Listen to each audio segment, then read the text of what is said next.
그러니까 우리 몸에서 가장 중요한 부분에 중간에 콱 때리는 거, 그게 대를 말 그대로 적중한 거죠. 풍 같은 그런 기운이. 그리고 풍이 신경성 질환이라 했잖아요. 뇌가 우리 몸에서 중추신경, 말 그대로 신경이 제일 큰 곳이잖아요. 그곳에 침범을 한 건데, 통풍, 이분들 보면은 발에 보면은 퉁퉁 붓고, 이게 오랫동안 쌓여서 어느 순간 갑자기 발 쪽에 퉁퉁 붓는 게 하루 이틀 만에 확 번져서 쩔뚝거리면서 한의원에 오지 않습니까? 바깥의 환경까지 겹쳐가지고 신경절에 뭔가 침범을 하면 생기는 수가 있기 때문에 약간의 예우는 있는데 워낙 빨리 진행되니까 예우보다는 오히려 빨리 진행됐을 때 조치를 취하고 그 다음에 후유증 관리를 한의학으로 해보시는 것을 추천드립니다.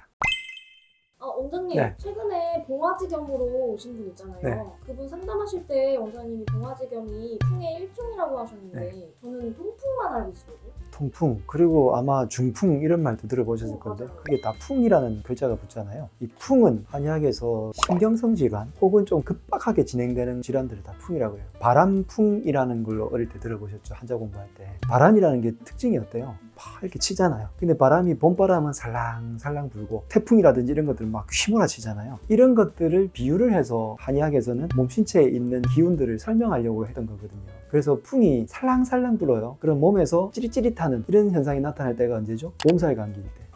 그래서 감기는 아주 미미한 풍이라고 보시면 됩니다. 약한 풍. 근데 이거보다 조금 더 강한 풍들이, 즉 다시 말해서 신경절에 침범하거나 급속하게 확 진행되는 것 중에 많이 들어보신 게 중풍이라고 있을 건데, 중자라는 것은 적중했다는 뜻이에요. 어디에 적중했을까요?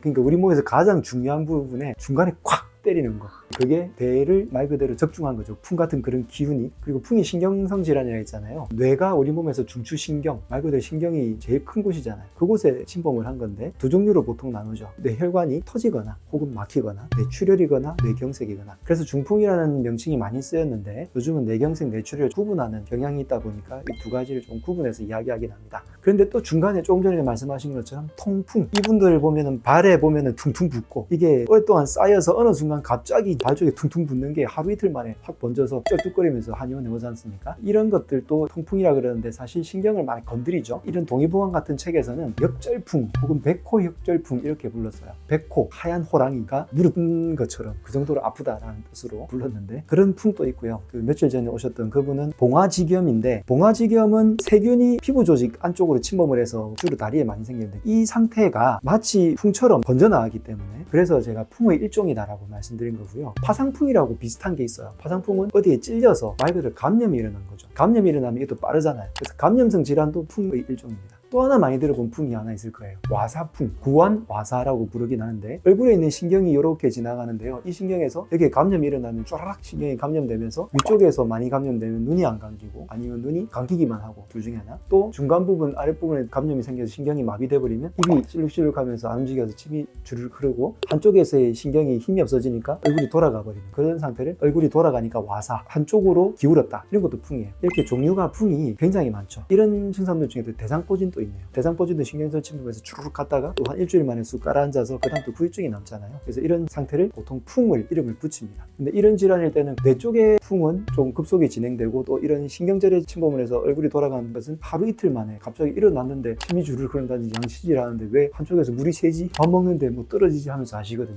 그런 상태가 되기 때문에 그럴 때는 빨리 응급조치를 취하셔야 되고, 응급조치가 취한 다음에 준응급조치일 때 한의원에서 침을 맞거나 약침 치료를 하고요. 대부분의 풍들은 신경에 침범하기 때문에 후유증을 많이 남깁니다. 중풍인 분들이 반쪽이 조금 불편하시거나 언어가 제대로 안 돌아가는 경우도 있고, 파상풍도 오랫동안 관리를 해야 되고, 여러 가지를 다 그렇잖아요. 그래서 이런 후유증 치료할 때 특히 한의학이 굉장히 큰 도움이 많이 되죠. 그래서 후유증 치료를 꼭 풍인 분들은 꼭 해주셔야 된다, 이걸로 마무리를 하고 싶네요. 근데 통풍 있는 환자들 치료하실 때 네. 맥주 드시지 말라고 하잖아요.